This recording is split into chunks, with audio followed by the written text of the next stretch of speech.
Bom, pessoal, então só para a gente tratar de algumas, eu vou falar de forma rápida de algumas Era coisas. só um minutinho, Roberto, só um minuto para ele começar de fato a gravar. E aí, na hora que você compartilhar o link, essas informações vêm também. Hoje ele está demorando um pouquinho mais. Pronto, boa noite, gente, está gravando. É a última aula dessa disciplina 3, né, Roberto? Isso, disciplina 3, isso.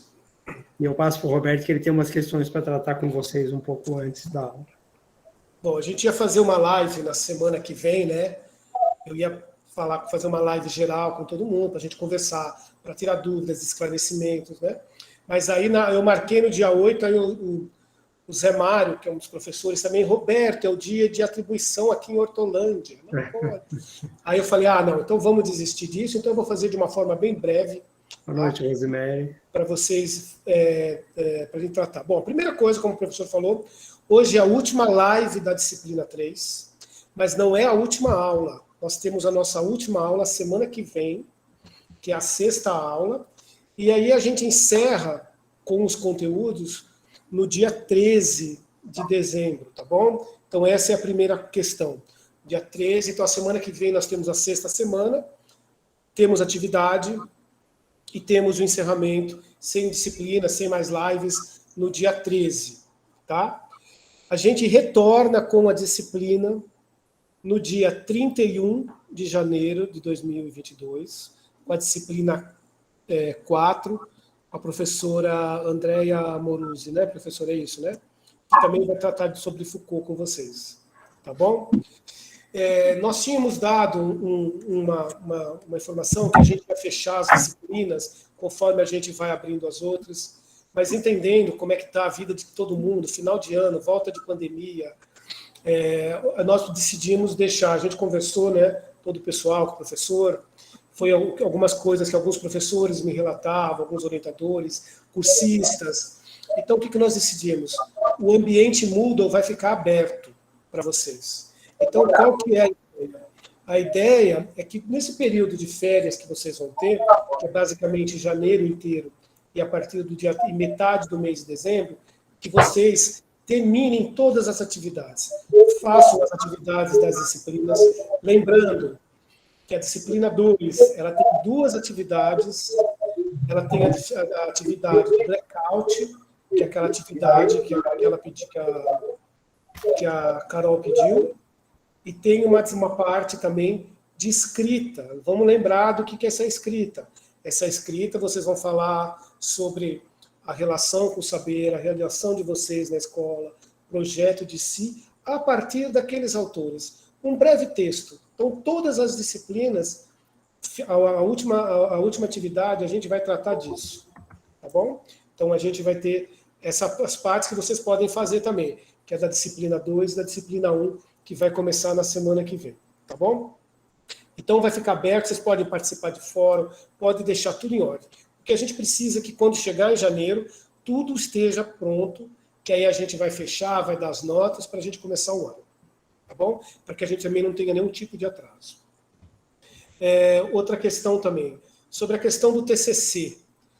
O TCC, como o professor já disse também, o professor Celso, quando falou, não dá para a gente imaginar que vocês vão ter férias do TCC e não vão pensar sobre isso.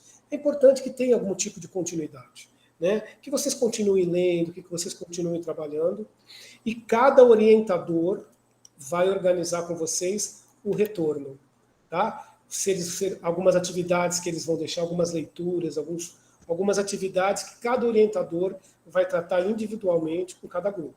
Tá? Então, eles têm a autonomia para trabalhar com isso com vocês. Para quê? Para que quando a gente chegue em janeiro, vocês não estejam no estágio que vocês estão hoje. Pelo menos algumas coisas, vocês vão ter um tempo de refletir um pouco mais, escrever. Claro que a gente não quer que vocês não tenham férias, né, que vocês não descansem, que é importante.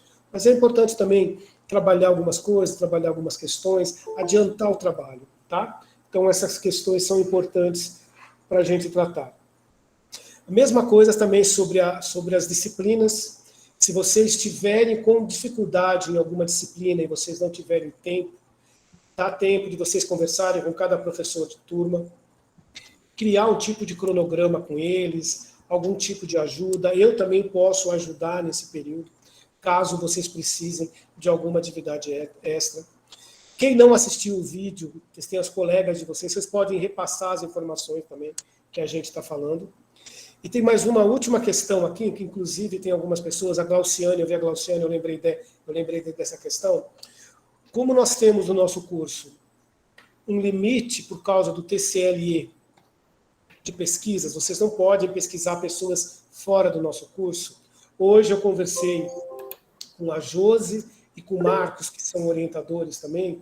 Nós estamos criando um formulário para traçar um perfil de todo mundo. Então, nós vamos pedir para os professores também traçarem esse perfil. Então, o que eles vão colocar? Se trabalham, quais são o cargo que eles ocupam atualmente, em qual cargo trabalharam anteriormente, se é educador, se é professor, né, professor do infantil, do fundamental, do EJA, do ensino integral, que é o que a Glauciane precisava. Então, quer dizer, a gente vai traçar um perfil, então, nos próximos dias, a gente vai mandar para vocês um formulário, tá? E aí a gente vai disponibilizar para os orientadores, para eles poderem ajudar vocês nessas questões. Tá bom? Então, professor, eu acho que eu consegui falar tudo. Ah, tá, só mais uma coisinha. Nós tínhamos ter falado também que a gente ia ter uma apresentação parcial do TCC, que ia começar no dia 6, vai até o dia 20. Nós suspendemos isso também. Caso algum orientador tenha combinado com vocês e queira fazer, pode fazer, mas a gente ia fazer um pequeno evento, mas por conta do desenrolar da dificuldade de vocês, a gente achou por bem não fazer isso, tá certo? Qualquer dúvida, então, para a gente eu não vou responder dúvida agora, tá? Vou deixar para o professor falar. Vocês podem me chamar, vocês têm eu mando lá, pode me chamar no privado, vocês têm um e-mail, eu vou colocar aqui de novo o e-mail que eu também atendo, que é o do e-mail da coordenação. Podem tirar dúvida comigo, tá bom? Então é isso, professor. Eu acho que eu falei tudo. Será que eu esqueci de alguma coisa, não? Não me lembro. Também eu não lembrar essa altura do ano de alguma coisa não é novidade, né, Roberto? Mas, enfim... Então tá aí, professora. A gente vai lembrando ao longo da aula, né? Como é que é? A bola é sua. Ah, sim. Obrigado. Eu renovo o meu boa noite a todos que entraram. Algumas pessoas entraram depois que o Roberto já estava falando, eu escrevi ali no chat. Mas boa noite a todos que puderam entrar agora também. Nós estamos gravando já desde o início dos recados do Roberto. E estamos informando que a Natália vai se atrasar hoje por conta de a chuvarada que está caindo lá. Ela mora em Ribeirão e trabalha numa outra cidade ali por perto, mas ela não ia conseguir chegar a tempo de entrar às 19 horas. E eu, como dizia um pouco antes de vocês todos estarem aqui, eu estava esperando, tentando ajustar com o Roberto, brigando aqui com a minha agenda, tentando achar um espaço. Eu queria marcar uma nova live com vocês, porque tem alguns momentos, e a gente viveu isso no curso passado, tem alguns momentos do curso, e em particular alguns autores que são trabalhados dentro do curso, que exigem bastante esforço da gente que está oferecendo o curso. Um desses autores é o Michel Foucault. Não é porque ele é mais difícil, não é porque ele enfim, é por conta de estabelecer que há relações entre a perspectiva teórica da relação com o saber e da biografização que rebatem em algumas questões, alguns conceitos, algumas formas de abordar que estão no Michel Foucault. Então, a Natália tem trabalhado as outras aulas, eu acompanhei as outras 2 aulas dela, estive presente o tempo todo, e ela tem uma apropriação cada vez melhor da perspectiva do Foucault.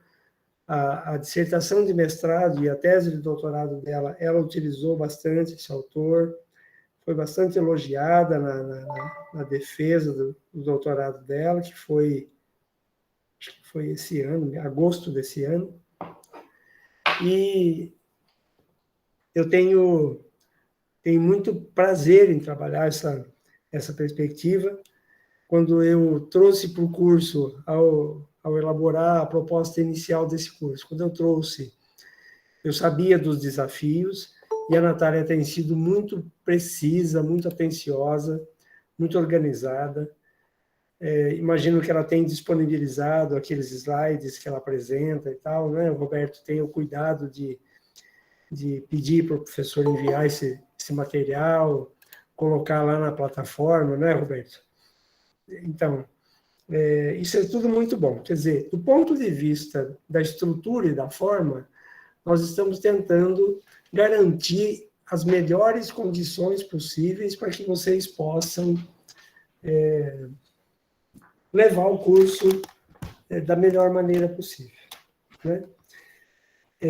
A minha intenção, aproveitando esse espaço que eu não sei quanto tempo vai durar na aula de hoje, mas, independente de quanto tempo, eu queria estabelecer algumas ligações entre a perspectiva teórica do Michel Foucault e as outras duas que são eixo do curso, que é a relação com o saber e a biografização. São 3 autores diferentes, embora os 3 sejam autores franceses e tenham sido contemporâneos. O professor Bernard é um professor francês, vive no Brasil há mais ou menos uns 17 anos, se eu bem me lembro, né? Embora ele tenha todos os contatos e convivência, e frequentemente ele vai à França, menos nesses últimos tempos, que ele teve doente já por 2 vezes e tal, e andou meio ressabiado de entrar em avião. Mas ele tem ido para a França, pelo menos, acho que uma vez por ano ele ainda vai. Então, ele tem muitos contatos, as pessoas que ele conhece todas de lá são amigos, são antigos alunos, enfim. A professora Christine Delory também é francesa, ela está trabalhando ainda fortemente vinculada à Universidade de Paris 13.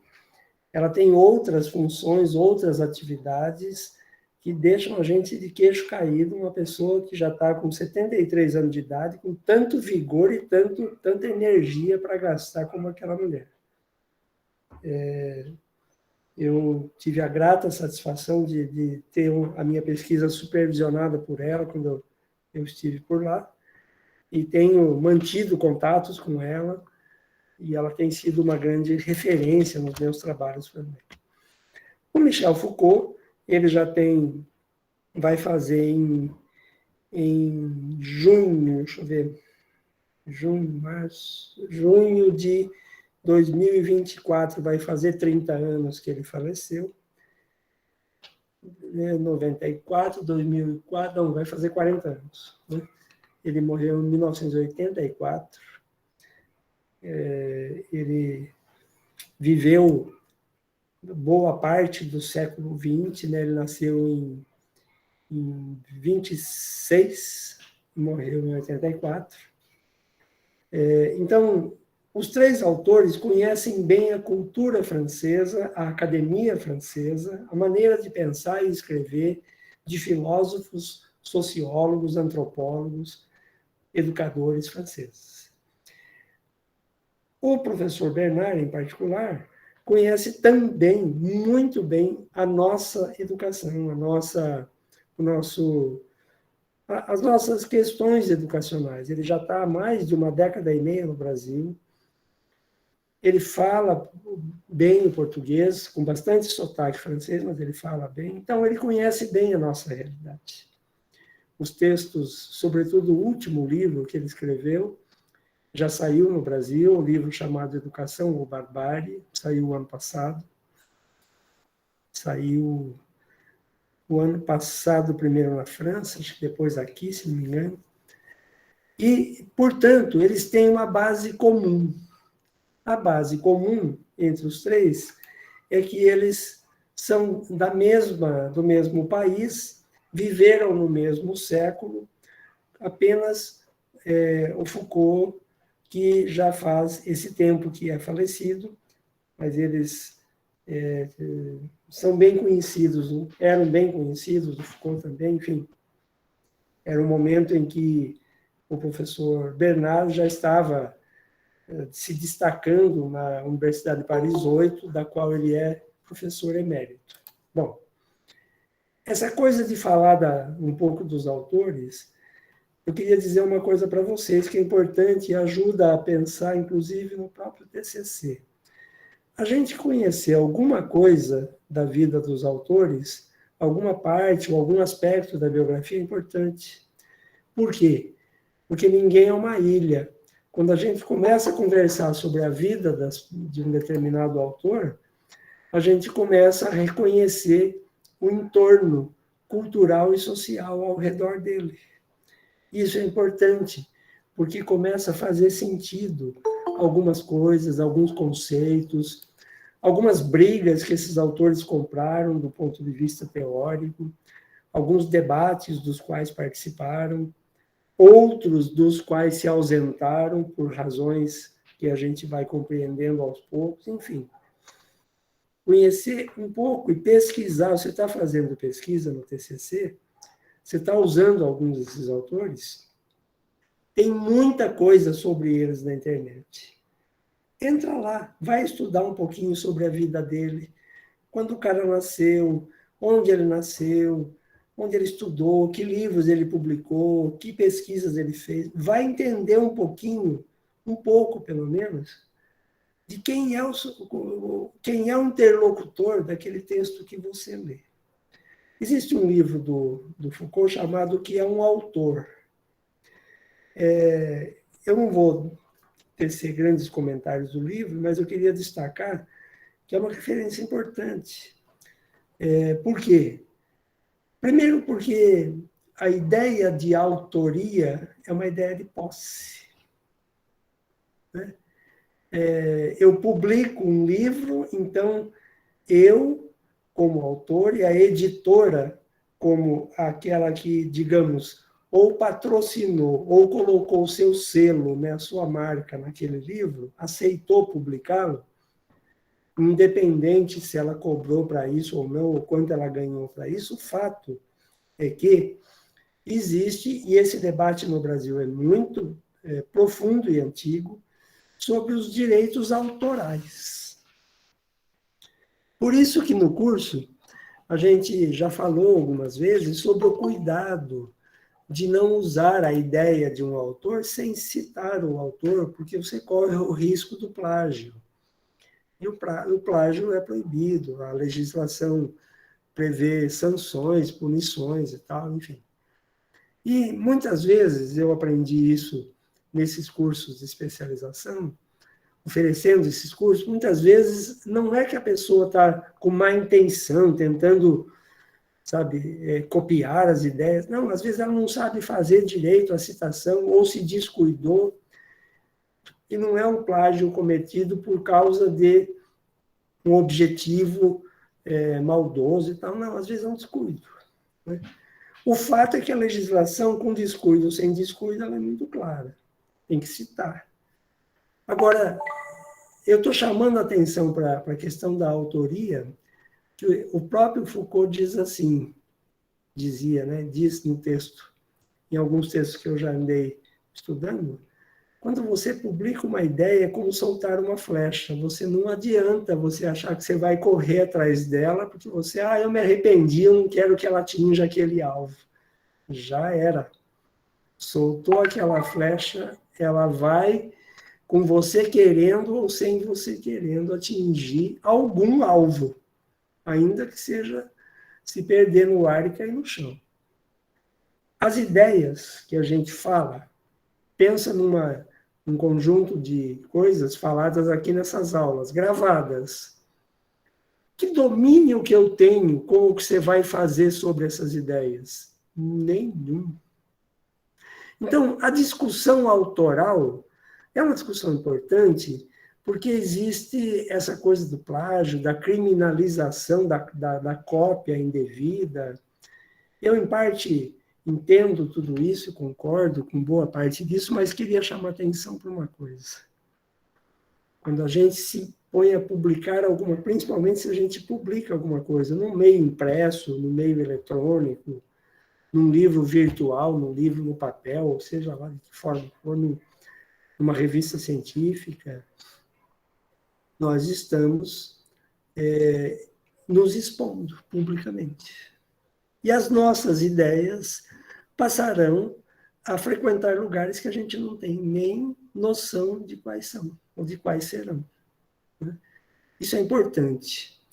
Agora, por outro lado, eu queria dizer que também a perspectiva da subjetividade, que é um tema caro para o Michel Foucault, né? Sempre foi uma questão, o sujeito para ele foi um tema muito importante na sua obra.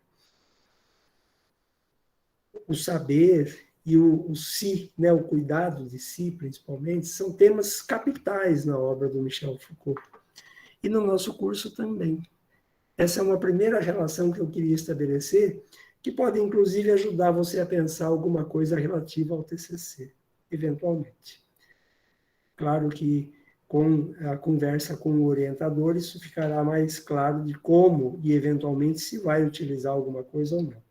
Mas qual é a ligação que eu queria estabelecer? Do ponto de vista da subjetividade, o próprio professor Bernard diz: não há saber sem sujeito. E aí ele acrescenta: não há sujeito sem desejo. Como é que é a questão do sujeito no Foucault? O sujeito, para o Foucault, é o produto das relações de poder. Parece simples e parece fácil, mas não é nem... É simples, mas não é fácil. É simples porque a ideia é muito clara no Foucault. O sujeito é o produto das relações de poder. Tem outras formas da gente elaborar o conceito de sujeito no Foucault, mas o central é que poder, saber, está vinculado intimamente ao sujeito na perspectiva. Então, esta ligação é muito nítida para mim quando a gente fala da teoria da relação com o saber.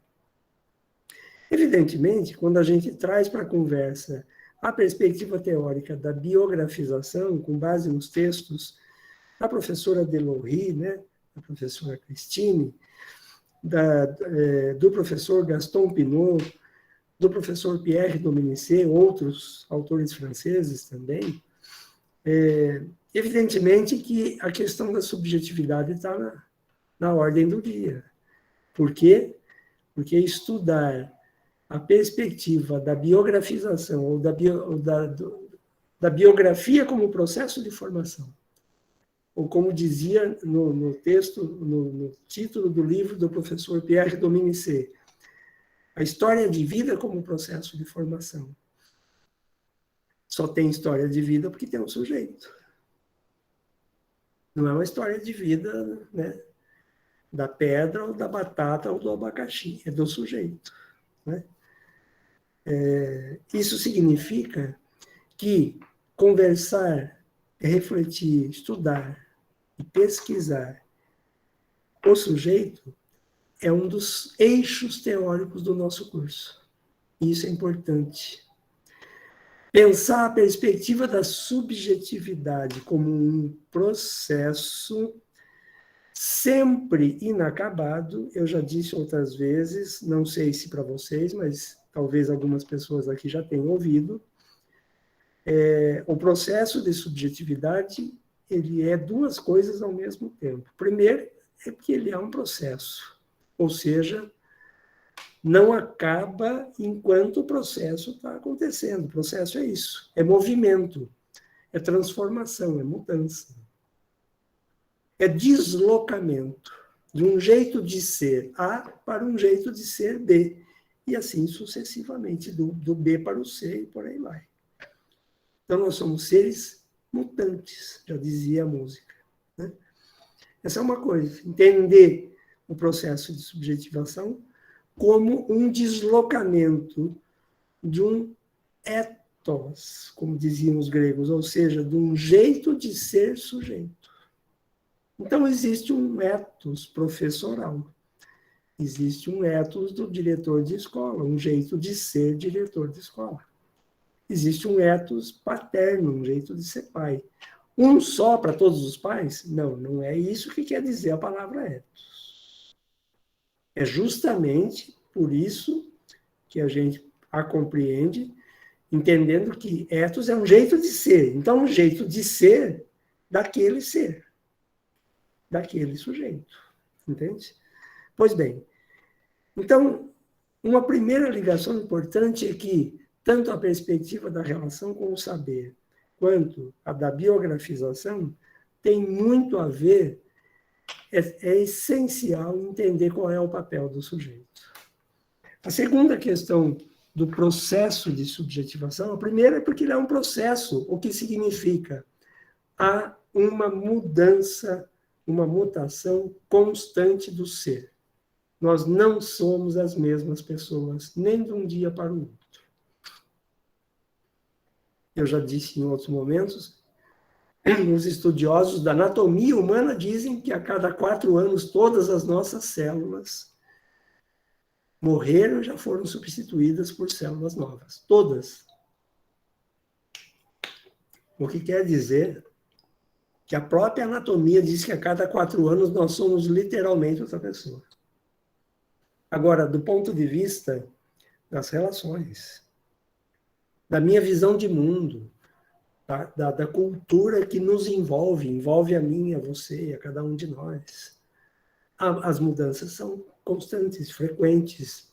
Muitas delas nós até planejamos. Outras, elas acontecem e a vida nos convida a rir ou chorar, como diz a música do Toquinho. Então, entender o ethos é entender uma ligação entre a perspectiva da relação com o saber, a perspectiva da biografização e o processo de subjetivação, ou seja, o processo de constituição da subjetividade, que não é um processo identitário, não tem a ver exatamente com a identidade, tem mais a ver com a identificação, ou seja, com aquilo que você se identifica, com aquela imagem que você tem de si mesmo e com a imagem que os outros têm de você. E uma coisa interfere na outra. E em constante mudança. Vai me dizer que você nunca ouviu alguém falar assim para você: você faz alguma coisa, ou fala alguma coisa, ou está num lugar, a pessoa olha para você e fala: nossa, quem te viu, quem te vê, nunca imaginei que você falaria isso, ou faria tal coisa, ou estaria aqui.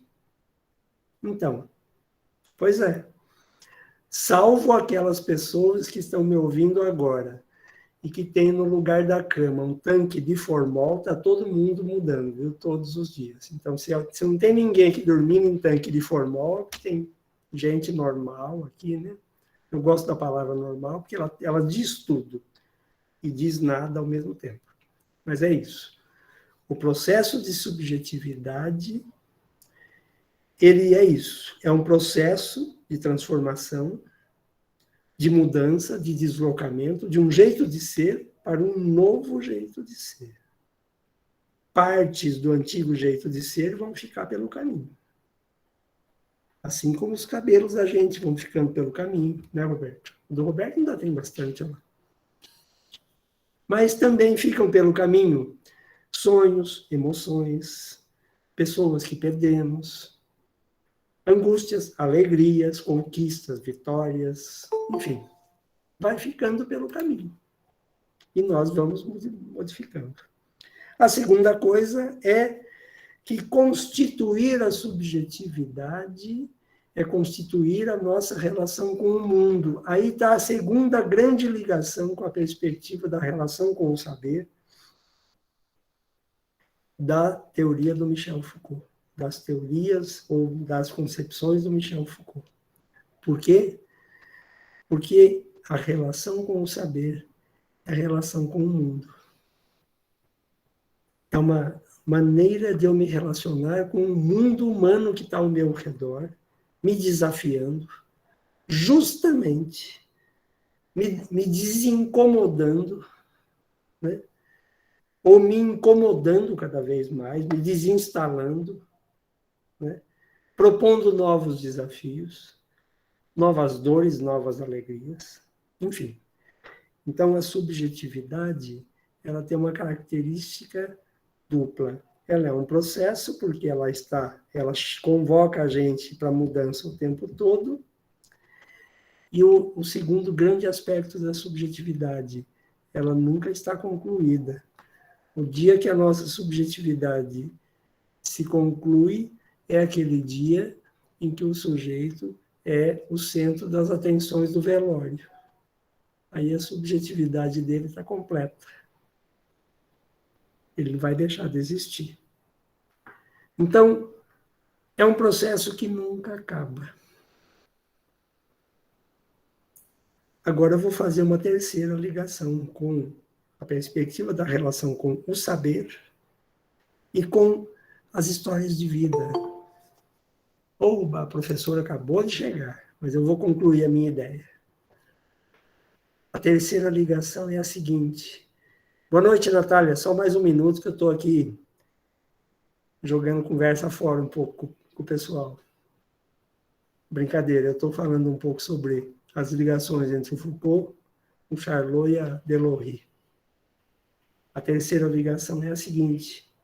Vocês conseguem me dizer por que é que na escola me parece que muita gente, muitas vezes nós, temos a mania de querermos achar que nós completamos os nossos alunos na sua subjetividade? Por que você está falando, professor? Estou falando o seguinte. Se a subjetivação é um processo permanente, se a subjetividade não acaba, a não ser na morte, quando que o sujeito para de aprender? Ou quando que ele não aprende? Quando a gente nega o processo da sua subjetividade. Então, quando a gente diz sobre um aluno, ou para o aluno, ou para a mãe dele, o pai ou a avó, lamento, mas ele não aprende, nós estamos como que decretando a morte subjetiva dele. Essa é uma das mortes que rondam os corredores da escola.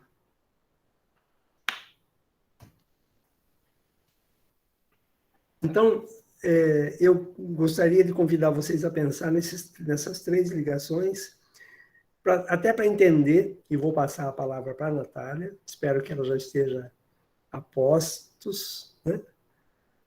esteja bem, que é o seguinte: não podemos pensar saber sem sujeito. Não tem sujeito que não aprende. A história de vida é a história do aprender. Então, é por essa razão, e mais algumas, que não vai dar tempo de dizer agora, que nós vamos ter essa disciplina do Foucault e mais uma logo em seguida. Não é? Eu até perguntei para o Roberto na mensagem, né? Está tudo certo com a professora Andréa, Roberto? Então, professor, quando nós conversamos no ajuste, né, que ela ia fazer a disciplina 2, aí ela pediu, ela tinha falado, quando eu mandei o cronograma, que estava tudo em ordem. Mas eu acho bom, amanhã eu vou mandar um e-mail para o senhor, né? Avisar para confirmar também. Tá bom. Então, nós vamos ter mais uma disciplina com base no Foucault, com a professora Andréa Moruzzi, que é minha colega de UFSCar, né? Ela não é do meu departamento, mas trabalhamos juntos na mesma linha de pesquisa, inclusive.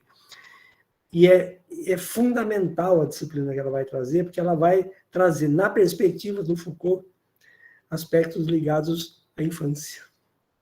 Não só aqui para aqueles que são da educação infantil, porque a infância não dura só durante a educação infantil, né? Ela vai para além da educação infantil.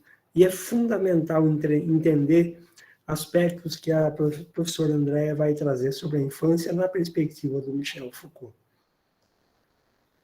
Bom, quero saber se a Natália já está em condições de assumir o leme do barco a partir daqui.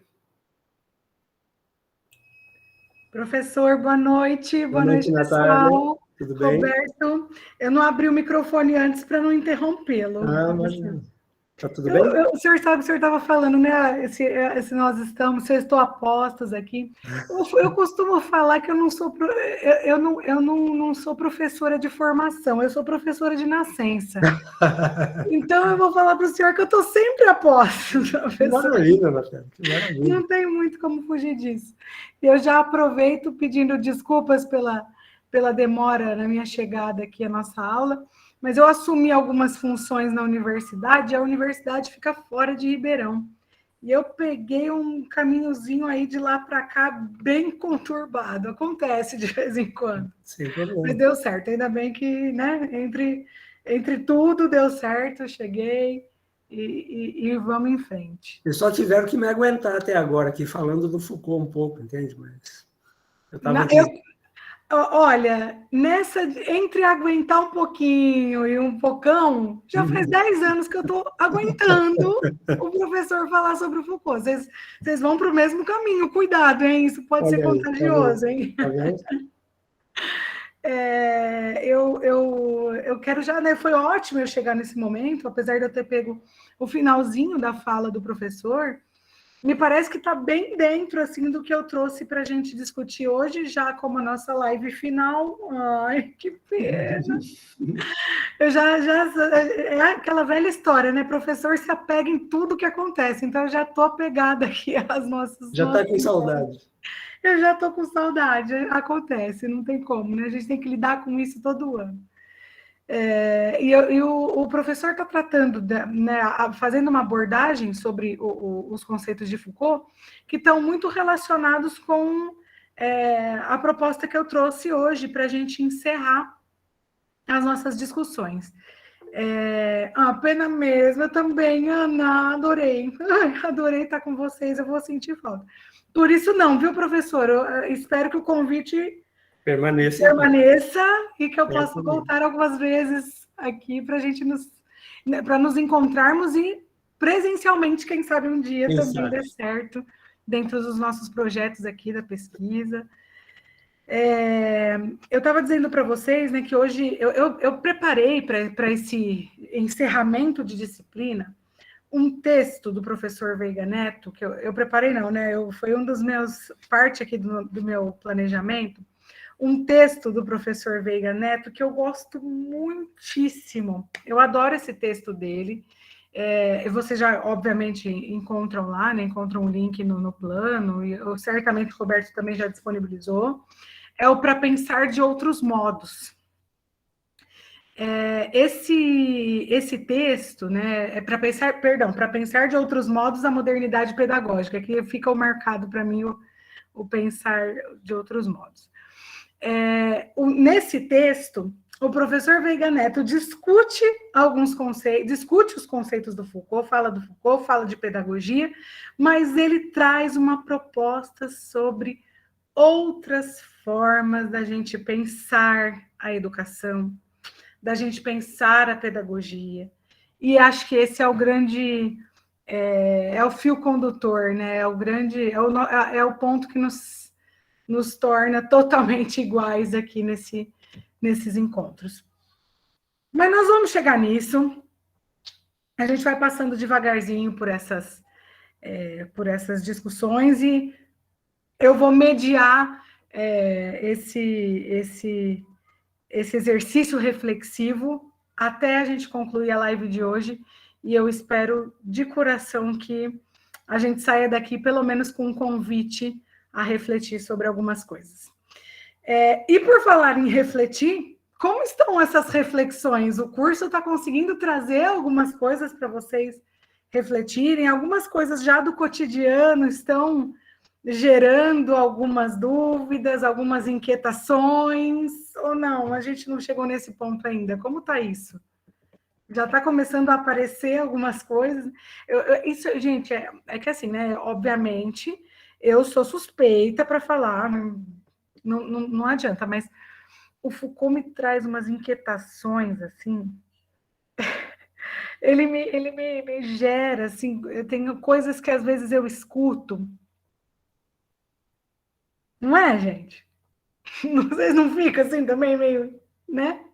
Tem coisas assim que eu vejo, que eu ouço, e falo, meu pai, né? A gente fica tentando, né, entender algumas coisas, mas é estudo, é a educação que vai nos mobilizar no sentido dessa discussão, dessa crítica. E justamente, era justamente nisso que eu queria chegar. Se vocês já estão questionando algumas coisas, olhando, percebendo alguns discursos, algumas relações, e já fazendo essa caretinha, né? Ou, sabe, assim, é sinal que o senso crítico está ficando muito aguçado. E isso muito me alegra. Eu fico muito feliz de saber que a gente não está aqui para julgar nada, tá? Para falar que isso é certo ou errado, pelo contrário, isso nem tem a ver com Foucault.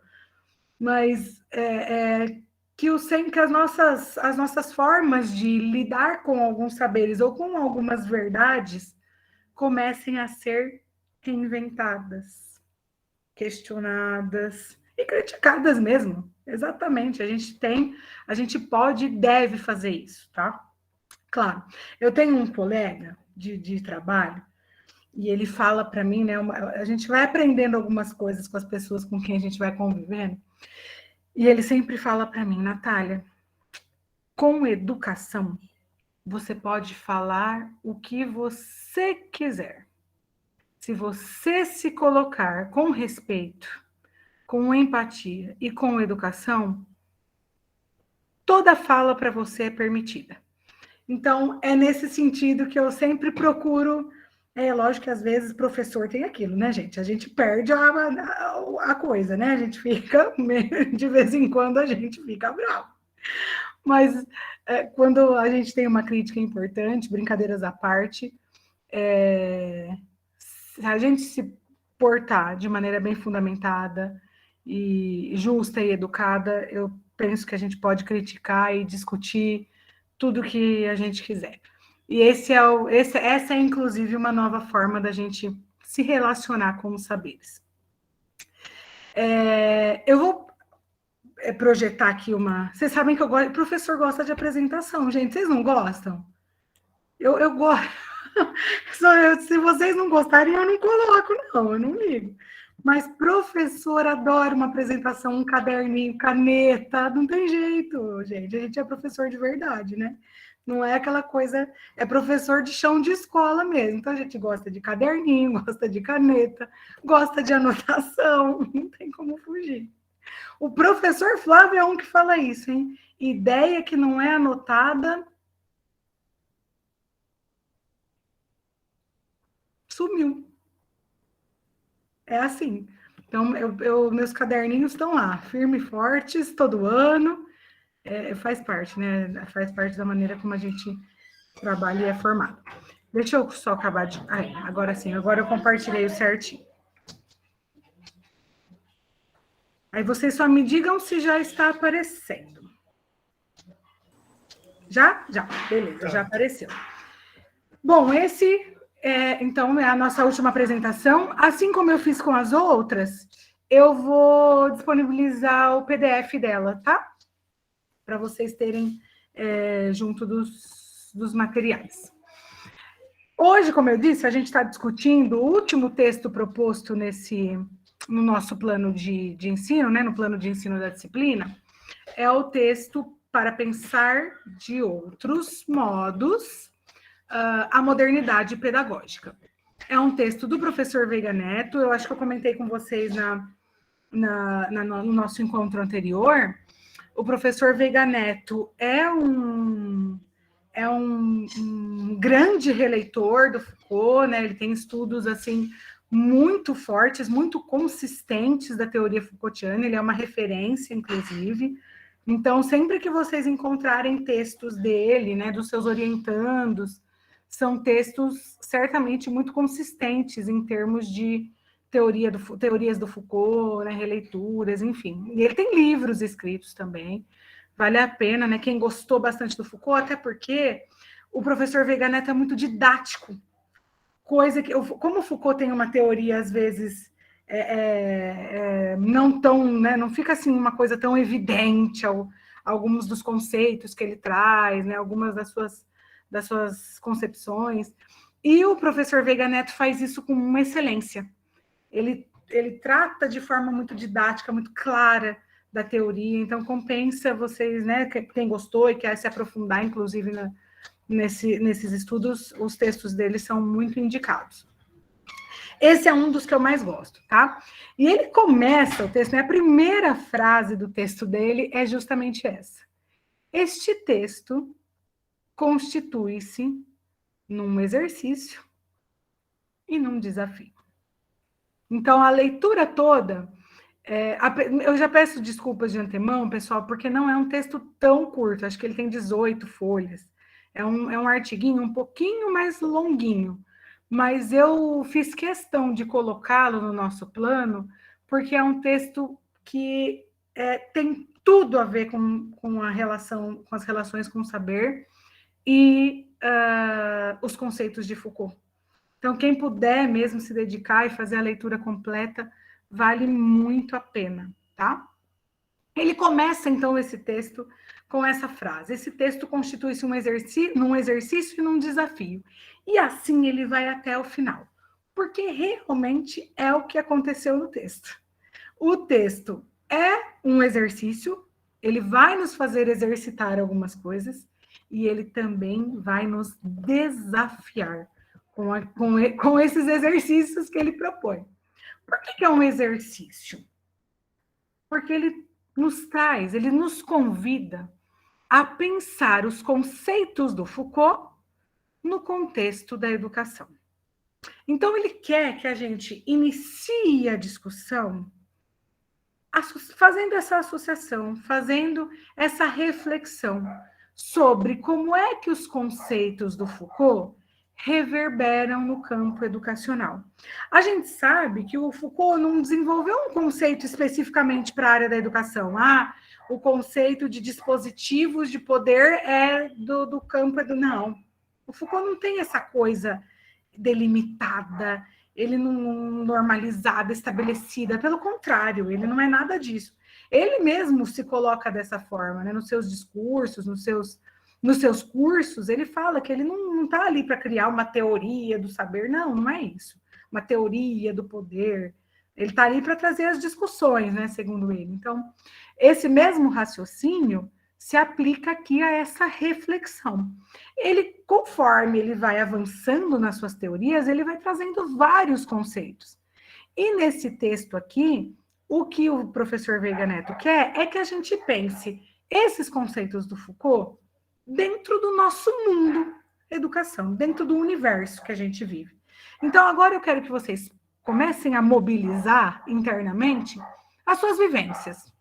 Pensem naquilo que vocês vivem cotidianamente, aquilo que as relações que vocês constituem na escola e fora dela, mas por conta das vivências escolares, os saberes que orientam a maneira como vocês, seus alunos, seus pares, seus gestores se relacionam, a maneira como os recursos são utilizados. Comecem a mobilizar dentro de vocês essas narrativas internamente.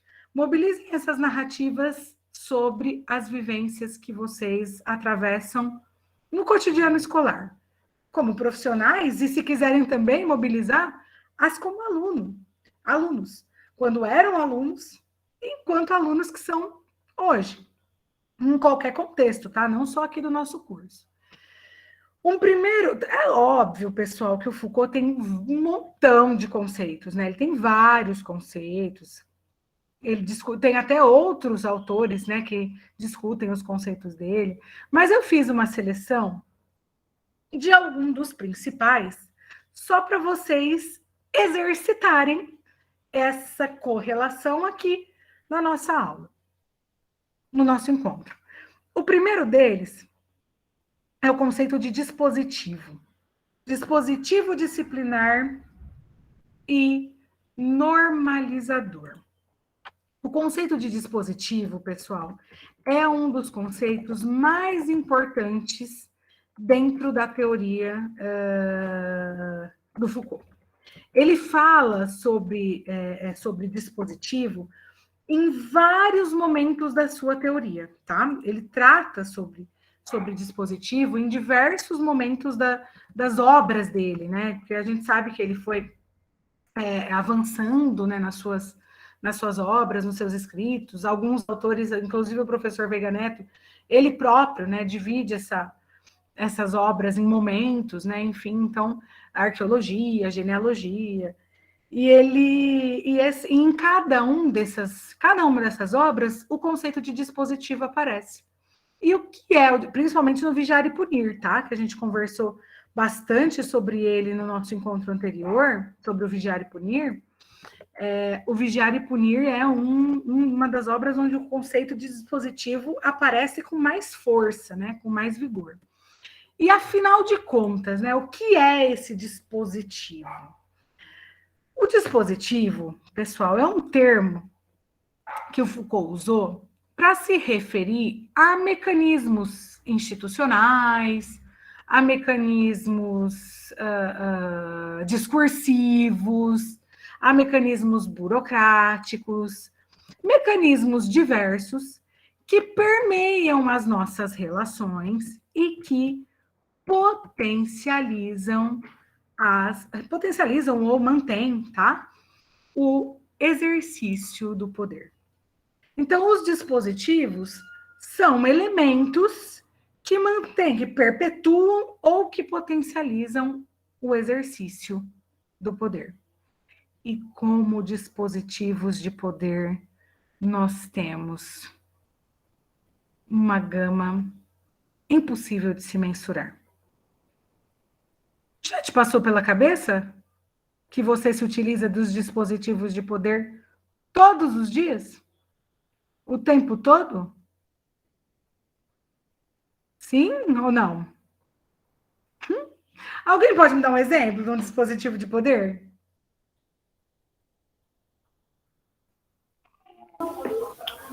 Natália. Professor Roberto. Roberto? Professor Roberto é um dispositivo forte de poder. Exatamente. Fala, Mauro. Dentro da sua pergunta de questionamento, né, sobre Foucault, eu acho que já relacionado a essa questão também, essa sua pergunta, essa invocação, de fato, né, esse texto do Foucault, ou todos esses conceitos, né, e na semana passada, né, eu estava dando minha aula tal, e num determinado momento, os alunos, as crianças estavam muito alteradas, né? E ali e tal, e de repente aquilo me subiu, entendeu? Meio que daí eu paro, não sei o quê, vamos ficar todo mundo quieto. Naquele momento eu falei, ixi, Foucault. Pronto. Daí eu retroagi, pensei, né? Meio que tentei raciocinar, eu falei, peraí, não é assim, né? Eu me lembrei bastante do texto, né? E voltando a essa sua pergunta, né, essa tua questão, eu acho que a presença, né, eu penso assim, um ponto de vista, a minha presença, né, a presença do professor, não só eu, mas nós professores, já é aquela presença que nós entramos na sala de aula, já impõe. Exatamente. Né? A própria autoridade já é um dispositivo, Mauro. A autoridade que a gente exerce já é um dispositivo de poder. Já é. A Adriana, a Josi colocou os uniformes, a fila de entrada, a prova, vestibular. Todos dispositivos de poder. Lembre-se do que a gente discutiu no nosso encontro anterior. O quadro de combinados. Lembram-se do quadro de combinados? Dispositivo, gente. Aí você vai falar assim para mim, ó. Não. O quadro de combinados não é dispositivo de poder. Ele não é. Porque ele é coletivo. Ele é coletivamente construído. Cuidado. Primeira coisa, reveja o seu coletivamente. Segunda coisa, o poder não necessariamente é negativo. A gente falou disso. O poder também é no sentido de gerar comportamentos, não só de coibir, de oprimir. Não pense poder como opressão. O Foucault não faz esses binarismos, lembra que são mais próprios da teoria marxista. Oprimido, opressor. No Foucault, o poder se pulveriza pelas relações, lembra disso? E ele pode tanto coibir, pode sim, mas quanto ele pode gerar. Ele pode gerar o comportamento disciplinado. Então, o quadro de combinados é um dispositivo? Sim. Ele é um dispositivo, sim. Ele é. Os uniformes, mas uniforme não é para oprimir o aluno, o uniforme é para organizar. Vamos voltar. O poder não é para oprimir, no Foucault. O poder é relação, é exercício. O poder gera comportamento, submete, dociliza, torna o sujeito dócil. O uniforme é uma forma de controle? Claro que é. É um dispositivo de poder também. A fila, tudo isso que a gente está falando. É. A organização da sala. Ai, mas eu não organizo a minha sala em fila. Eu organizo a minha sala em grupos ou em U. Porque eu acho que a organização em fila é uma organização tradicional excessivamente autoritária. Então, eu coloco todo mundo em U ou em grupo. Só porque você mudou a posição da sala, você também deixou de ser autoritário? Você também deixou de exercer o poder? Não. A gente só reconstrói as relações. A gente só reinventa a organização das relações. Então, cuidado com essas armadilhas, porque elas acontecem, tá? É assim mesmo. Só que, se a gente quer pensar de outro modo, realmente, a gente tem que fazer igual o Mauro fez. Questionar algumas posturas, inclusive as nossas. Eu achei fantástico quando ele falou que questionou a própria postura. É sinal que o estudo está gerando autorreflexão. Excelente, incrível. Questionando as próprias verdades. Essa é a nossa função mesmo, né? O nosso papel, trazer essa possibilidade de repensar essas relações. Mari, você levantou a mão?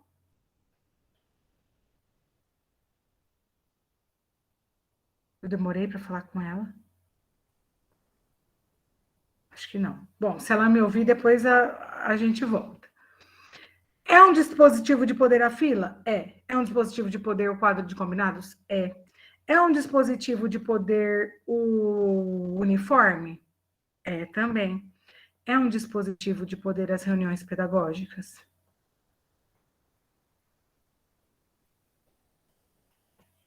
Também é.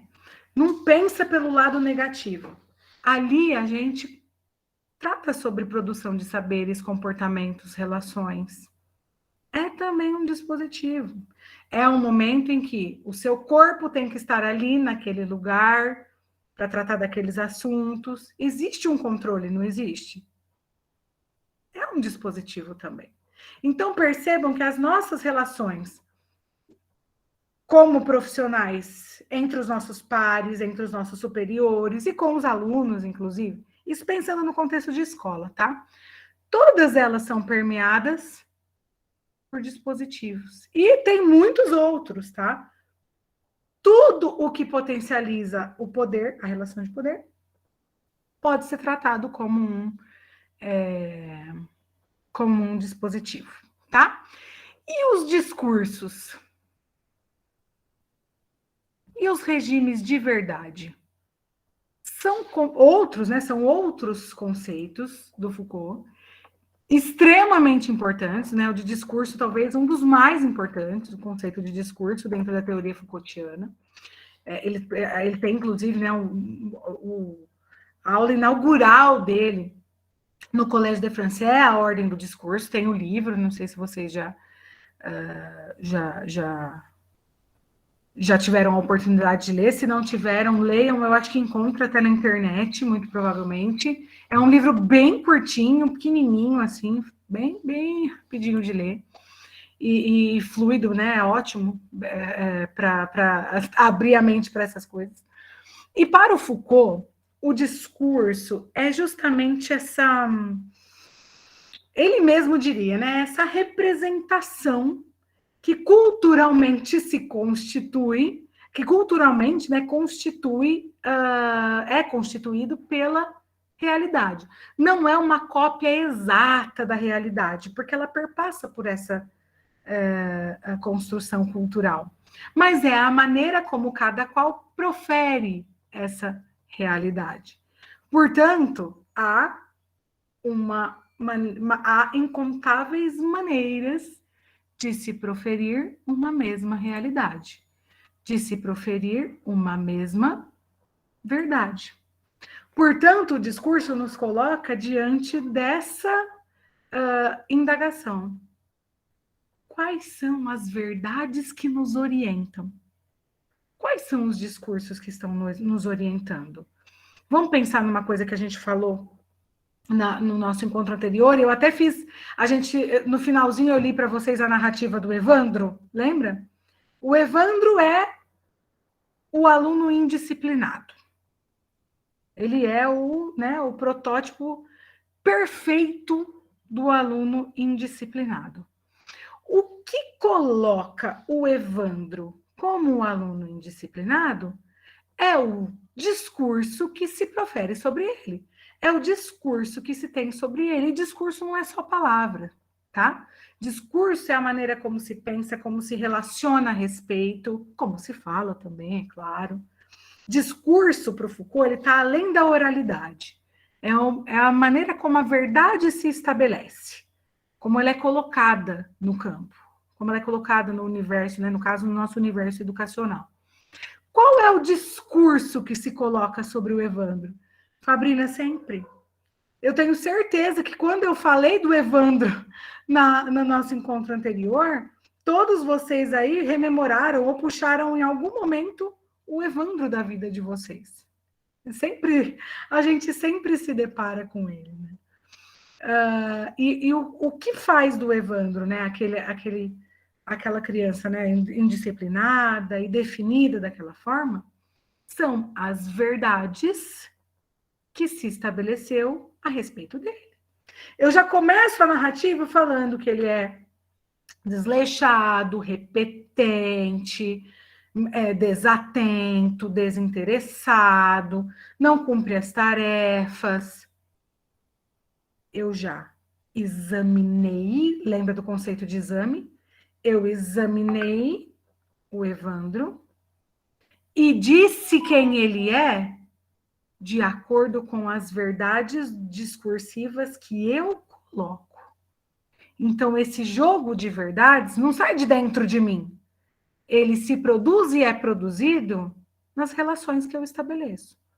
Naquele campo, naquelas relações, nas relações que ali se estabelecem, a verdade que se tem sobre um sujeito indisciplinado é que ele tem essas características.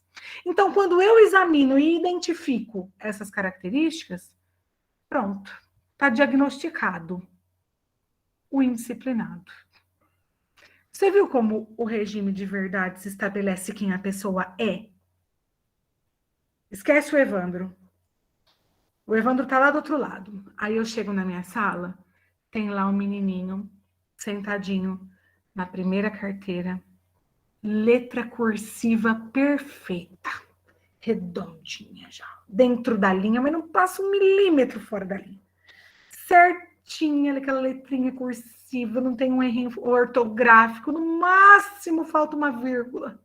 Estourando uma vírgula, canetinha colorida, rosa, verde, azul. Aquele caderninho impecável, cheiroso até. Pim. O menino sentadinho lá na frente, uniforme, mas não abre a boca. Assiste a aula inteirinha, copia. Quando você pega o caderno, falta 15 minutos para a aula acabar, o menino já fez a lição até do outro dia. Tão perfeito que é. Quem é esse menino? É o Evandro? Esse que eu descrevi para vocês agora é o Evandro? Imagina que parece o Evandro. Que isso? Tem nada de Evandro nesse menino. Ah, não, mas não pode nem comparar uma coisa desse. É até um crime comparar os dois. Outro regime de verdades definindo um outro sujeito. Eu defini o indisciplinado e defini o disciplinado. O conforme, não é? O sujeito dócil. Já está conforme a norma. Lembra da norma que a gente falou? Ele já está totalmente adequado, enquadrado, né? As palavras que o Foucault bem utiliza para fazer essas definições. Vejam como, para cada discurso, eu tenho um sujeito. Para cada discurso, eu tenho um conjunto de verdades que o define.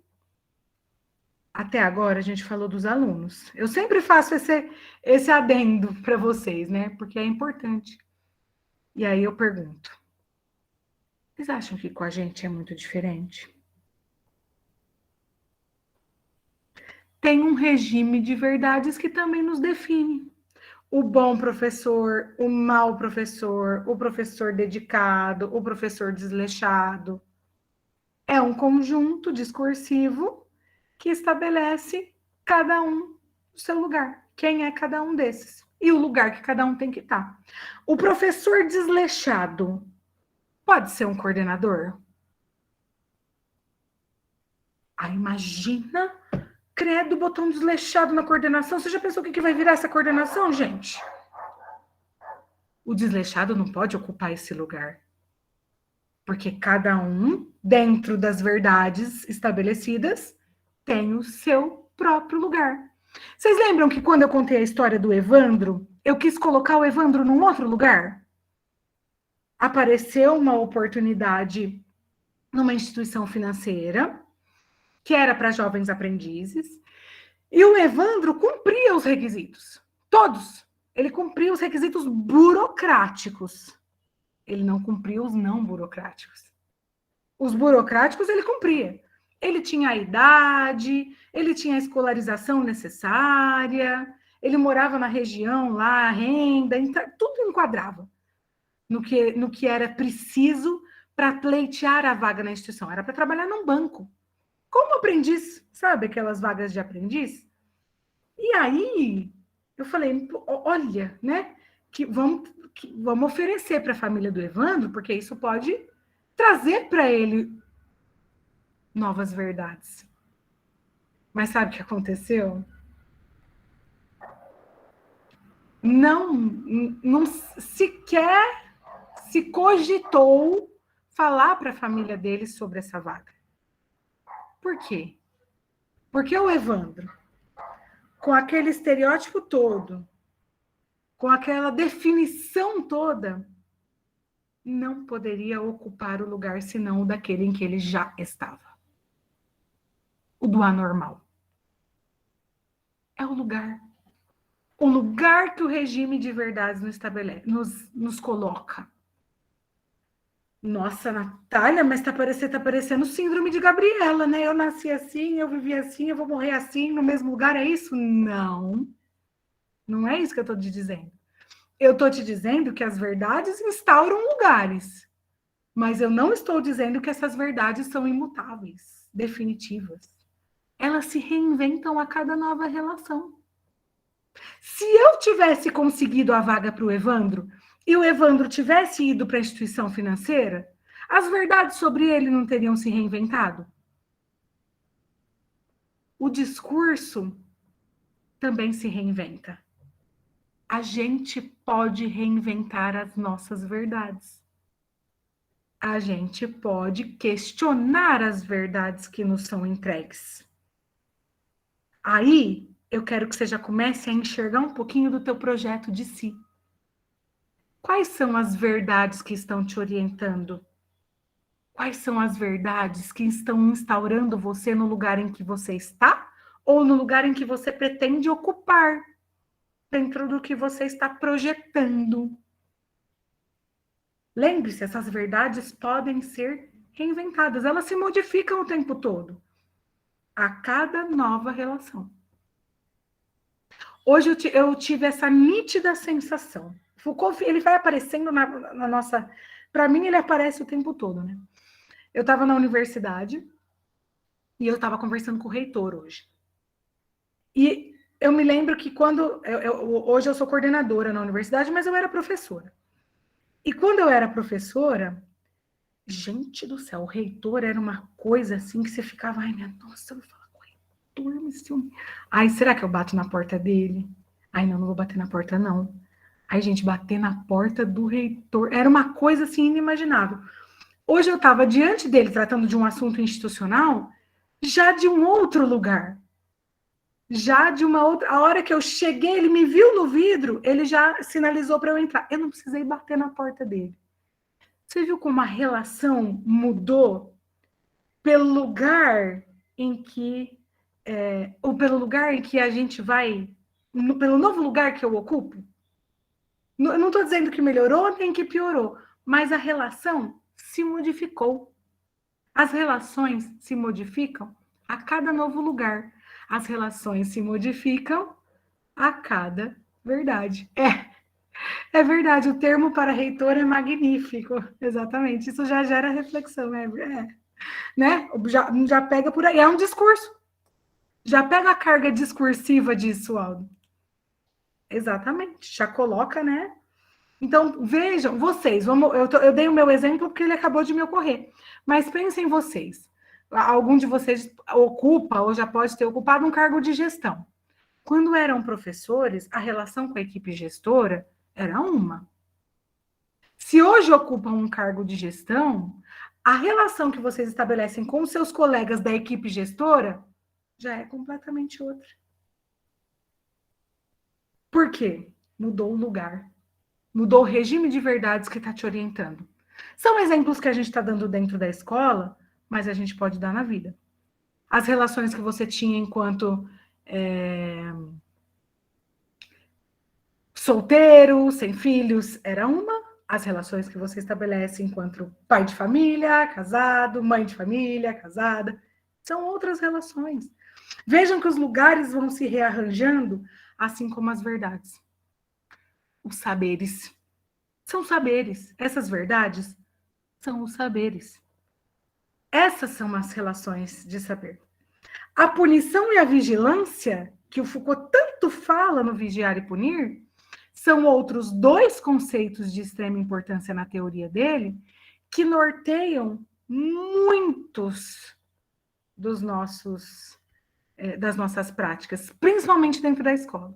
Essa semana meu menino chegou da escola, menino é uma coisa, né? A idade, ele está com 7 anos. Aí, nossa, ele chegou da escola e a professora lá ficou brava com ele, a coordenadora estava passando, virou aquela coisa.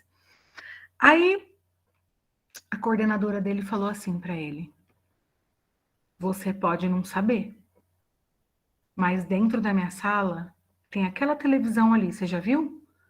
Aí ele olhou, tem uma televisão? Tem. Eu tenho câmera. Eu vejo tudo que você faz.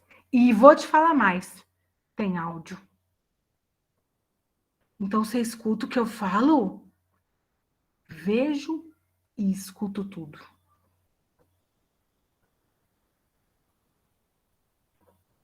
O que isso significa em termos Foucaultianos?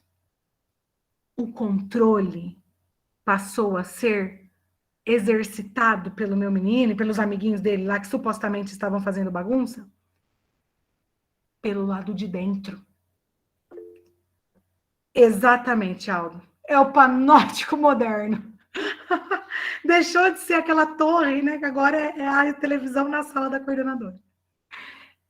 Agora, o que o panóptico traz?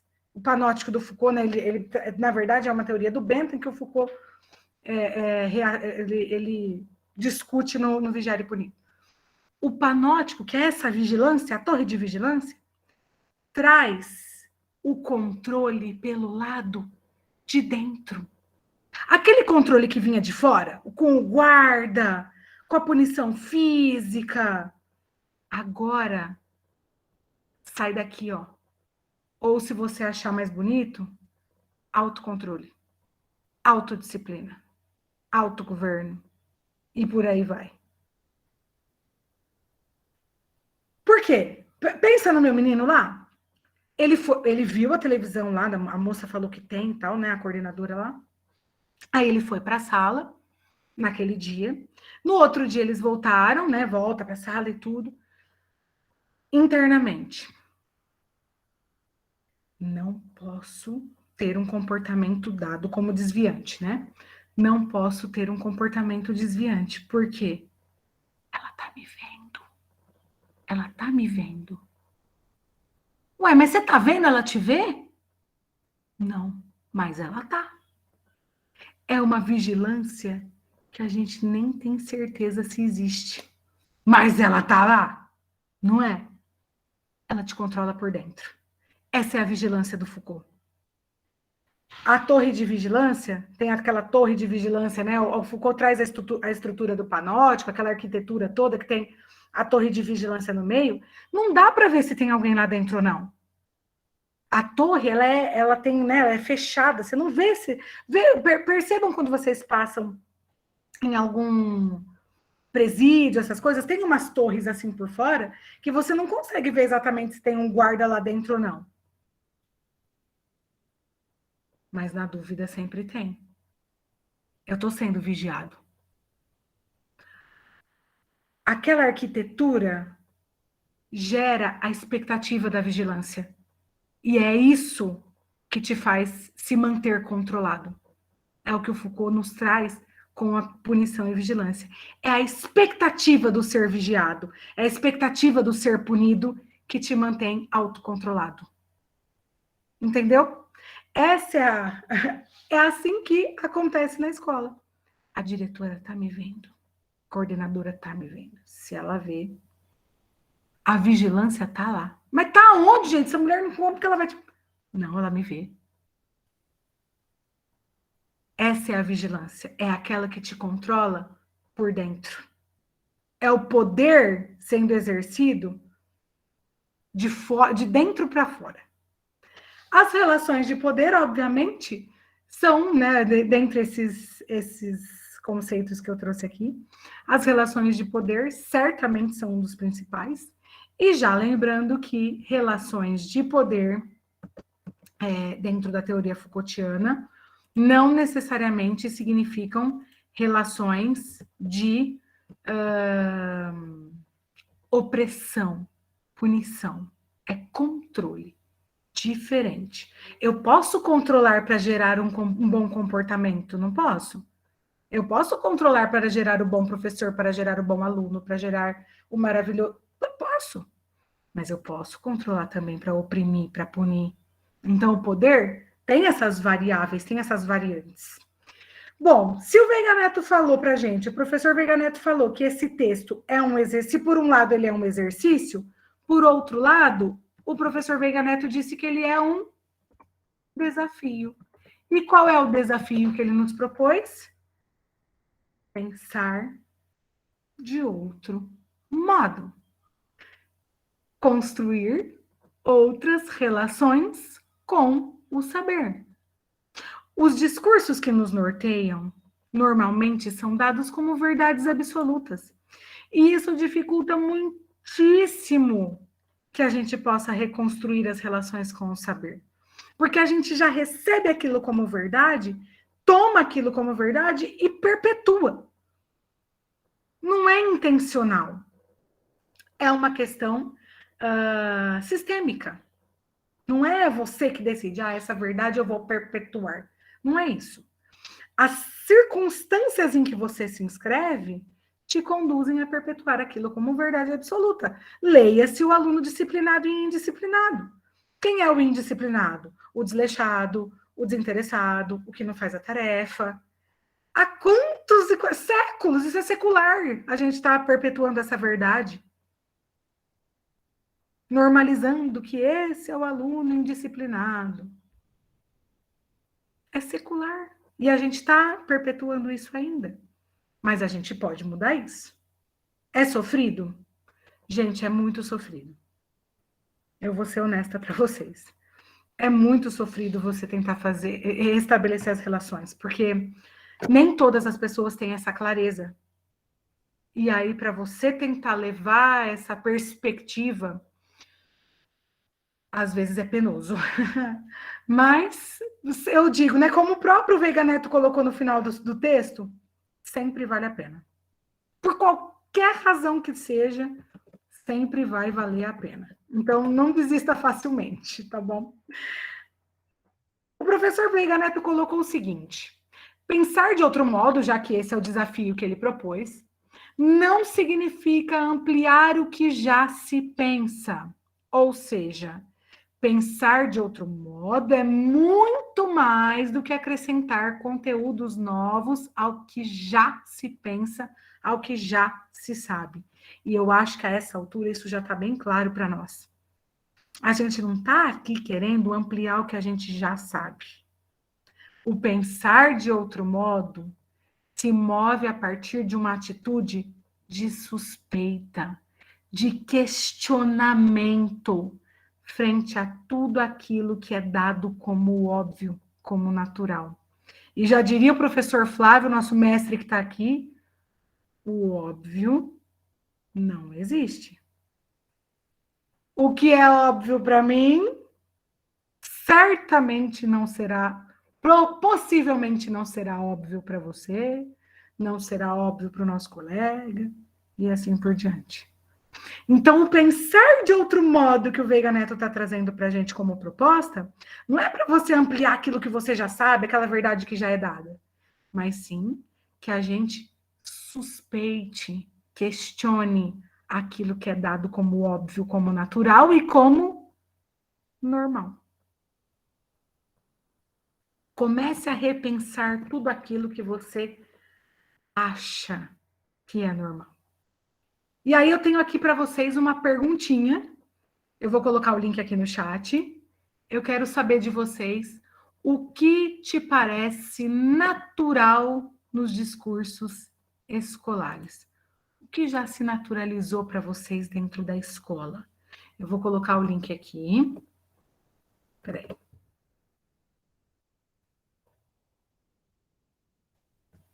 Sabe por quê? O porquê dessa pergunta?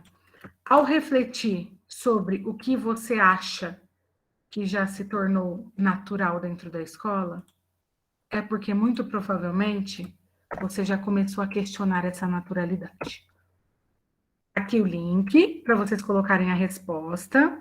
Resposta não precisa ser muito longa, não, tá? Coisa curta mesmo. O que já se naturalizou ali para você? Eu vou dar um exemplo, tá? Não vale copiar meu exemplo. O aluno disciplinado e indisciplinado. A gente já naturalizou o que é isso. Aquele que não quer saber de nada, que só tira zero, que não faz a tarefa, que não vai na escola, que não leva o caderno. É óbvio que é o indisciplinado. O que faz tudo, que assiste todas as aulas, que copia tudo, que faz todo o caderno é lindo, tudo. Óbvio que é o disciplinado. Não é? O óbvio não existe. Vou te dar alguns minutinhos para colocar a resposta, não precisa ser nada longo, tá? Quiser também, fica à vontade, coloca, tá livre. Eu vou acompanhando por aqui, ainda não vou compartilhar, tá? Vou esperar vocês escreverem um pouquinho, depois eu compartilho.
É isso mesmo, Márcia. São regimes de verdade. Veja aí as relações de saber. Os estereótipos, as relações familiares. Ah, é filho do fulano. Ah, filho daquele. Já vi, o irmão dele deu um trabalho, se ele foi igual ao irmão. São os regimes de verdades que vão se estabelecendo, são os saberes. As que matemática poucos aprendem, que é muito difícil. É isso mesmo, é exatamente isso. Você compreendeu perfeitamente. Vejam nos exemplos que vocês colocaram, né? Inclusive, algum de vocês, acho que teve até mais de um, pelo que eu vi. Aqui, teve mais de um mesmo. Colocou o tempo. O próprio Foucault trata disso. Trata disso, inclusive, no Vigiar e Punir. Que o nosso tempo é controlado. Gente, o tempo da criança é controlado. É ou não é? Dentro da escola. O menino tá lá, chegou, bateu o sinal, hora de entrar, ó. Bom, entrou, tá na hora da aula, começa. Agora é aula de português, abre o caderno. Acabou a aula de português, fecha o caderno. Não, mas eu não acabei de fazer o exercício ainda. Pode fechar, acabou, agora é matemática. Mas eu nunca... Fecha. Fechou português, o menino nem acabou. Nem concluiu o raciocínio. Abre matemática, tá lá fazendo a matemática, bate o sinal, recreio. Pode? Não? Vai todo mundo pro intervalo. Foi pro intervalo, recreio, aquela coisa, bate o sinal, mas não acabei de comer ainda. Não interessa, deu o sinal, você não comeu antes, porque você não se organizou. Você pode voltar lá para dentro da sala. Aí abre o caderno. Não, fecha o caderno de matemática. Mas eu não acabei. Fecha o caderno, agora não é matemática, já acabou, agora é história. E assim vai até o final, até a hora da saída. Saiu. Quando chega em casa, o menino tem que fazer o quê? Lição. É a escola continuando a controlar o tempo da criança fora dela. Fora dos seus muros. Para você ver como é o poder não tem limites estruturais. Ai, você está falando que tarefa é ruim? Não falei nada disso. Estou falando sobre a perspectiva do Foucault, que as relações de poder que podem ser positivos, que as relações de poder se pulverizam e que elas não se limitam à estrutura física das instituições. O poder que a instituição escolar exerce sobre nós não se limita aos seus muros. Vamos pensar em você? Quer me contar que você sai de dentro da escola e não faz mais nada? Você não faz um planejamento, você não preenche um caderno, uma caderneta, você não manda um e-mail, você não assiste uma live lá da formação, você não faz nada disso. O seu tempo continua a ser controlado, mesmo quando você não está dentro da escola. E assim é para toda instituição.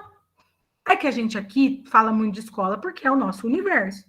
Mas se você pensa nas instituições todas, na empresa, a família, a gente, esse controle, essa vigilância se perpetua para todas as situações. Não tem limite. Não tem um limite. O Foucault deixou isso muito claro nas suas teorias. Olha os exemplos que vocês colocaram, né, o que já se naturalizou para vocês dentro das escolas. Todas as disciplinas são importantes, mas, né, ao discurso. O tempo é algo que a gente já naturalizou como a forma como ele é fragmentado para controlar. Imagina lá em casa. Mas você viu a mãe da criança, né? Olha, isso são discursos, pessoal. É discursivo. Tem elementos implícitos nessas falas, né? Nessas manifestações. Quem não cola não sai da escola. Estude para ser alguém na vida, né? São todas maneiras da gente se manifestar que implicitamente estão trazendo uma forma de controlar.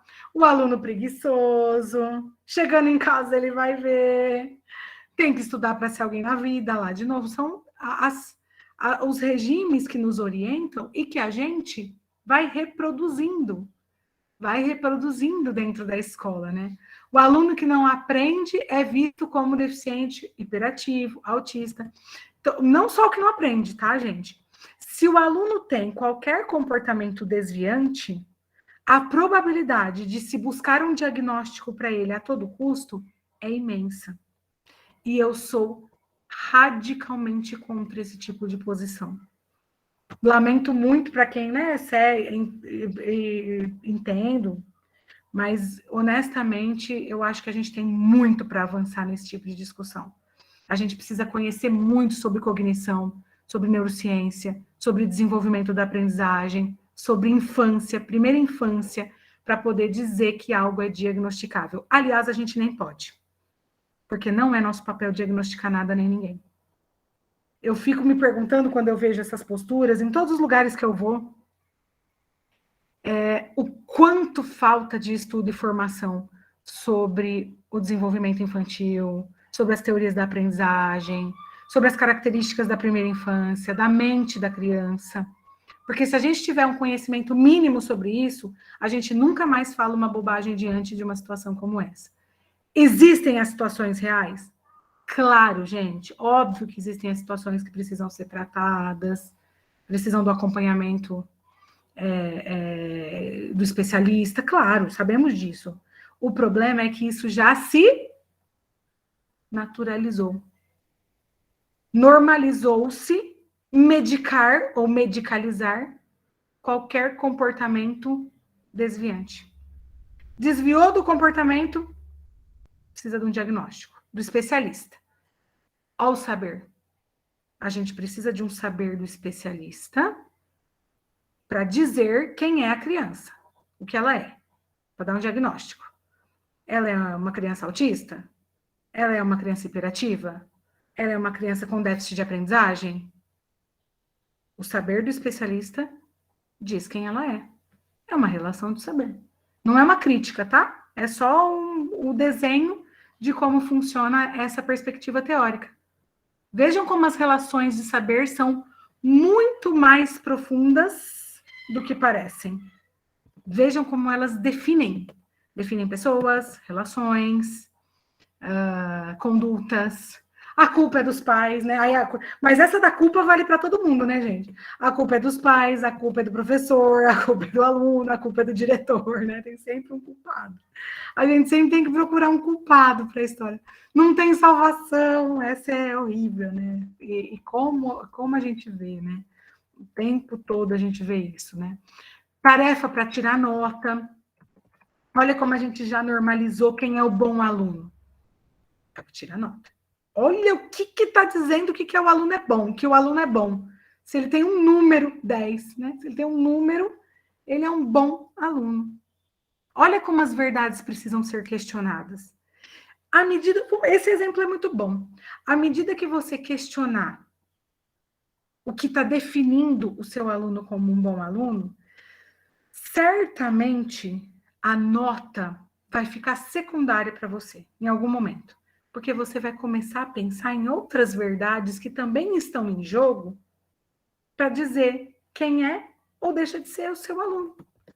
Você vai começando a questionar essas coisas. Esse é o outro modo de pensar. Rotular o aluno pela família apareceu bastante, né? Parece que isso tem feito parte das vivências com frequência. E eu acredito que sim mesmo. Acredito de verdade, né? Que realmente esteja. Ah lá, bateu o sinal já para a fila. Olha o tempo. Olha os dispositivos de poder. O sinal é um dispositivo de poder, gente? É o controle.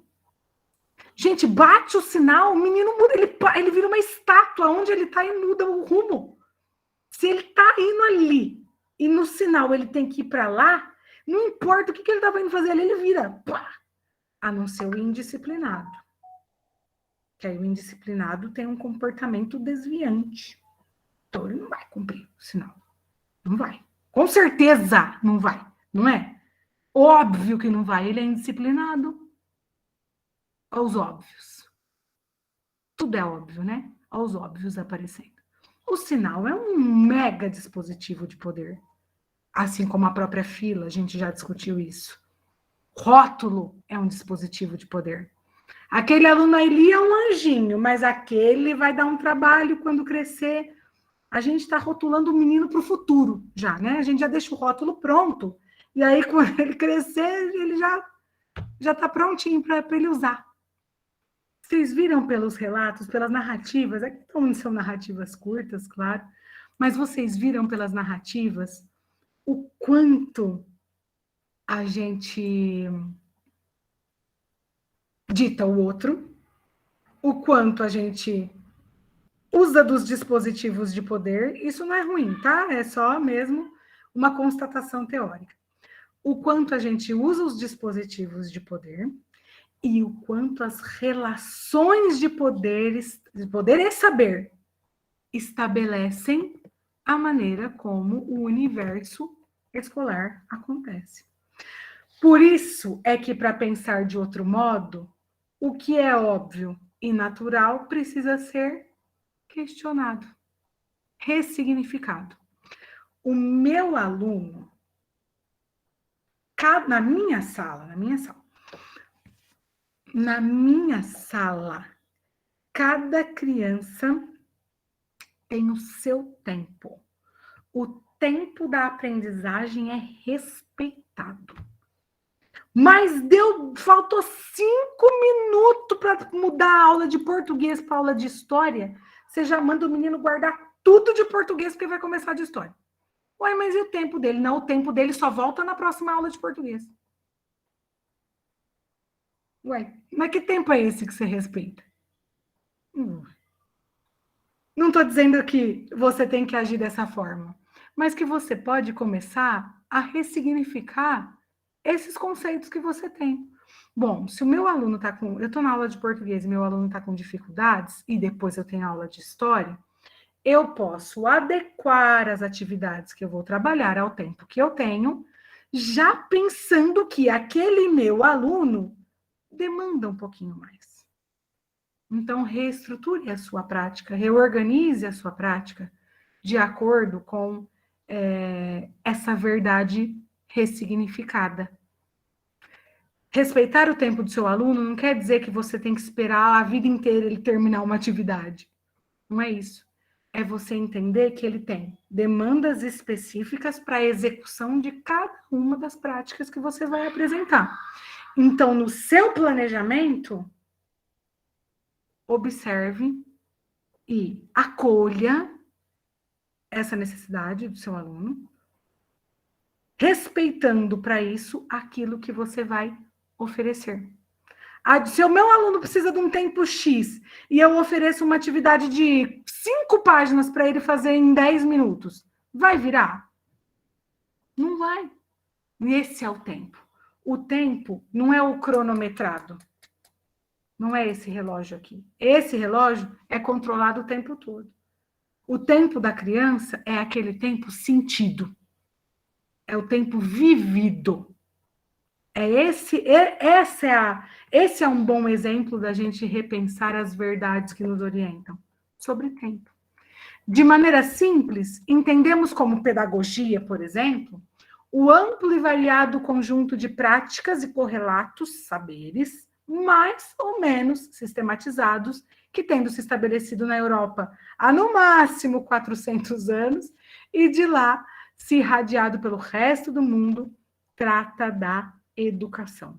Então, para o Veiga Neto, todos esses elementos, esse conjunto de práticas, o tempo da criança, os recursos, as atividades, os exercícios, as avaliações, tudo isso, todos esses saberes que definem quem a criança é, quem o professor é, quem a escola é, o gestor, esse conjunto de elementos que tratam sobre educação, definem o conceito de pedagogia. E esse conceito de pedagogia surgiu lá há 400 anos e tem total relação com a modernidade. Esse conjunto de práticas e correlatos emergiu ali num momento em que a sociedade vivenciava uma grande transição.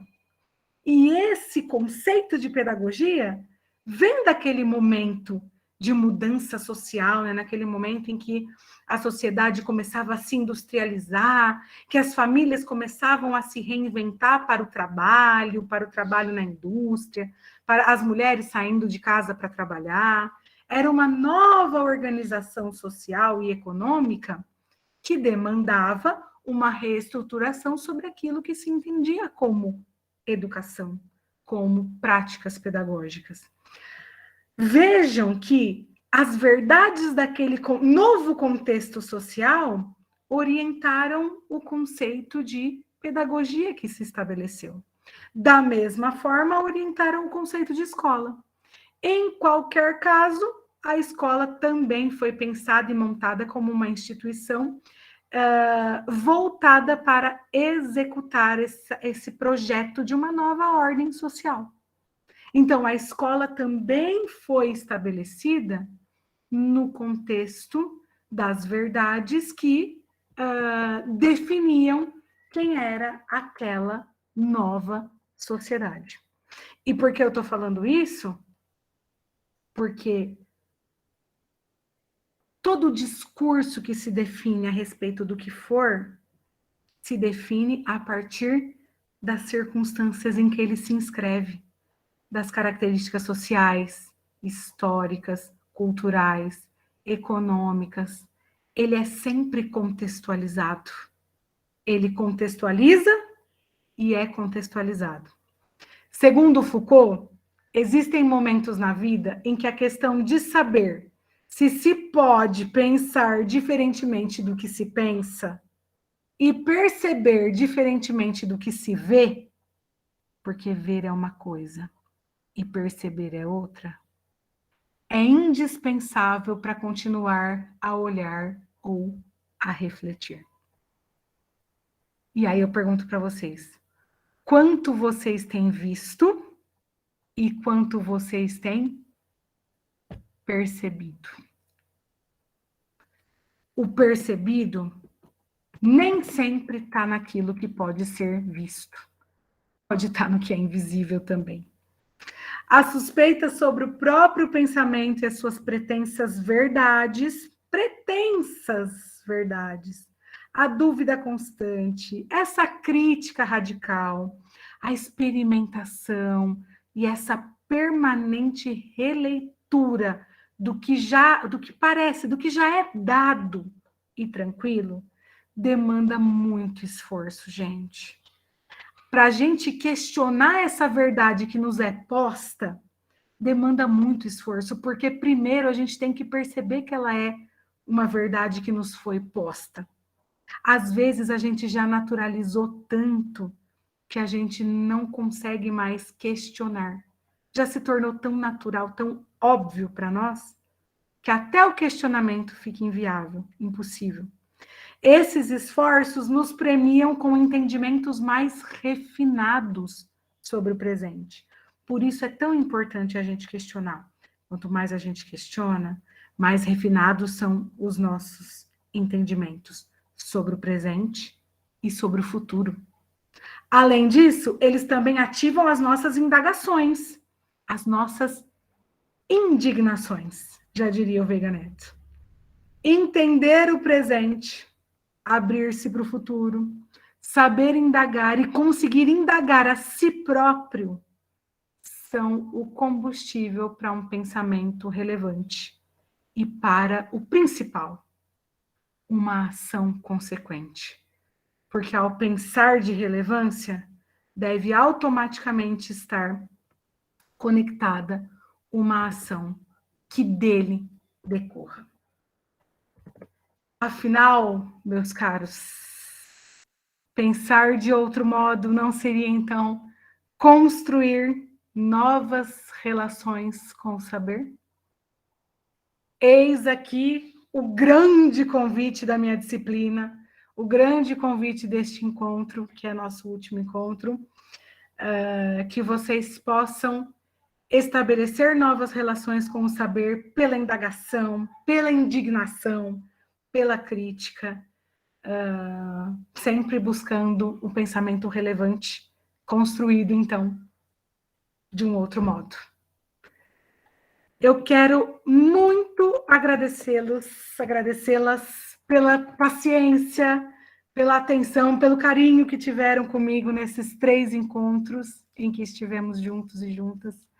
Foi muito bom estar com vocês, foi engrandecedor, foi ótimo.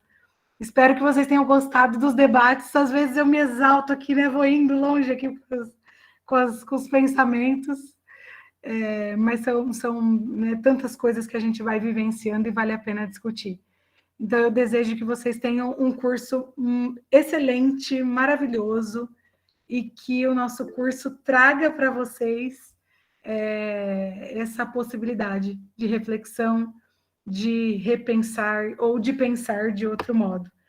Professor, eu já vou estender o meu agradecimento para o senhor, meus agradecimentos para o senhor também, foi ótimo, foi excelente ministrar essa disciplina, uma experiência maravilhosa. Roberto, obrigada por todo o apoio. Roberto teve muita paciência comigo, gente. Obrigada, Roberto. Foi ótimo mesmo, eu adorei. Espero estar com vocês novamente, como eu já disse.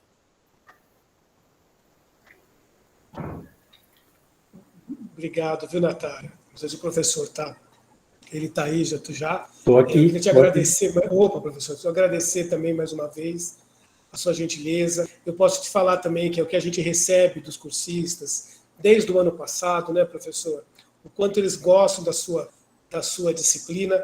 E você pode ficar tranquila que eu vou te convidar para alguma coisa até o final do curso, tá bom, Natália? Porque eles vão adorar ver você falando um pouquinho. Eu quero voltar. Das suas pesquisas, que eu acho que isso é algo muito bacana que você pode trazer para a gente, tá? Então, mais uma vez, é um prazer, né? Prazer grande trabalhar com você. Todo meu. Tá bom? Obrigado. Eu sou suspeito para falar da Natália, mas enfim.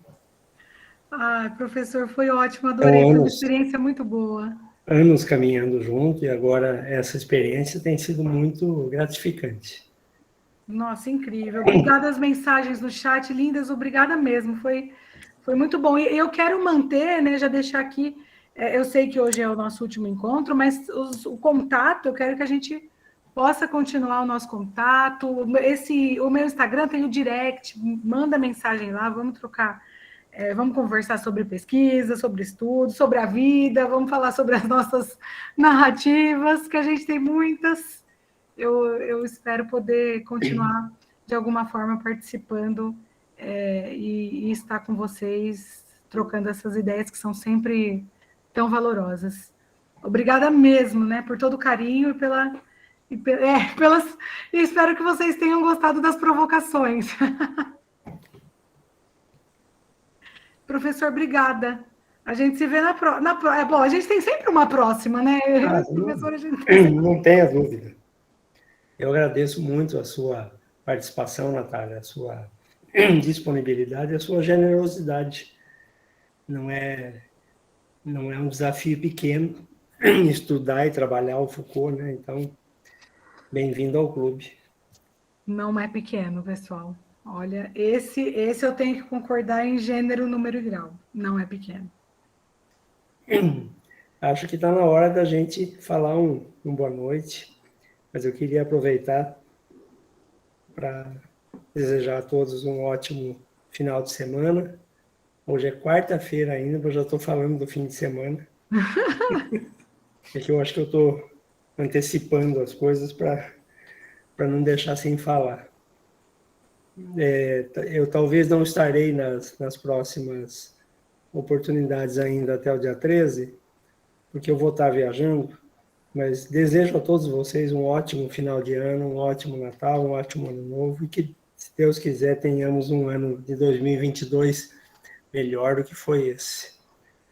Esse que foi um ano bastante difícil para muita gente, para quase todo mundo, né? O mesmo eu desejo para você, Natália, para o Roberto, toda a equipe que tem trabalhado junto com o Roberto, junto com a gente, e que a gente possa finalizar bem esse ano e iniciarmos bem com a 4ª disciplina ali no finalzinho de janeiro, ok? Deixo aqui um grande abraço a todos. Podendo estar ainda em alguns eventos que vão ocorrer até o dia 13, eu vou entrar, mas eu não prometo muito que eu não vou estar aqui. que talvez, às vezes, os horários e a internet são uma barreira, muitas vezes. Um grande abraço a todos. Fiquem com Deus, fiquem com saúde. Espero também poder vê-los logo, de preferência, em alguma atividade presencial. Ok? Boa noite, gente. Boa noite, professor. Obrigada. Bom fim de ano para o senhor, para todos. Tudo bom, hein? Boa noite. Tchau, Roberto. Tchau, pessoal. Tchau, Boa noite, tchau, gente. tchau, Tchau, Natália. Tchau, boa noite. Boa noite, pessoal. Ótimo final de ano. Tchau, tchau. De bom. Boa noite, Natália. Boa noite.